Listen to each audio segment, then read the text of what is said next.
पणोरी खुनाचा थरार घडला। स्थानिक गुन्हे अन्वेषण शाखा व राधानगरी पोलिसांची कौतुकास्पद कामगिरी।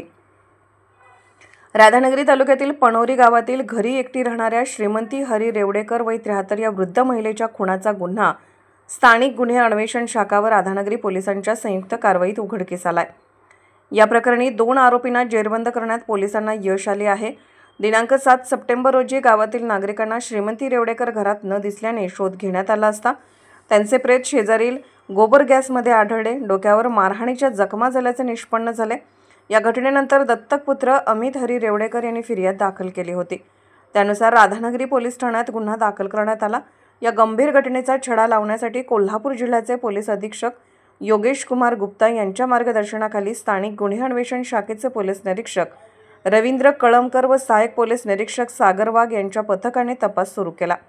परिसरातील सीसीटीव्ही फुटेज, गोपनीय बातमीदारांची माहिती तसेच चौकशीमधून अभिजित मारुती पाटील वय 34 व कपिल भगवान पातले वय 34 दोघे राहणार पणोरी यांच्यावर संशय घेऊन चौकशी केली असता त्यांनी खुनाची कबुली दिली।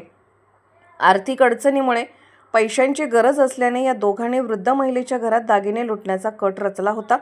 गावात अनंत चतुर्थीच्या दिवशी गणेश विसर्जन मिरवणूक सुरू असताना नागरिक बाहेर असल्याची संधी साधून त्यांनी 6 सप्टेंबर रोजी रात्री महिलेच्या घरात प्रवेश केला। दागिने लुटताना विरोध केल्याने त्यांच्या डोक्यात मारहाण करून खून केला व पुरावे नष्ट करण्यासाठी प्रेत गोबर गॅसमध्ये टाकल्याची कबुली दिली। दोन्ही आरोपींना ताब्यात घेऊन पुढील तपास पोलीस निरीक्षक संतोष गोरे करीत आहेत। ही कारवाई पोलीस अधीक्षक योगेश कुमार गुप्ता, अपर पोलीस अधीक्षक धीरज कुमार बच्चू, उपविभागीय पोलीस अधिकारी अप्पासाहेब पवार यांच्या मार्गदर्शनाखाली करण्यात आली। यामध्ये स्थानिक गुन्हे अन्वेषण शाखा व राधानगरी पोलीस ठाण्याचे अधिकारी व पोलीस कर्मचारी यांनी महत्त्वाची भूमिका बजावली।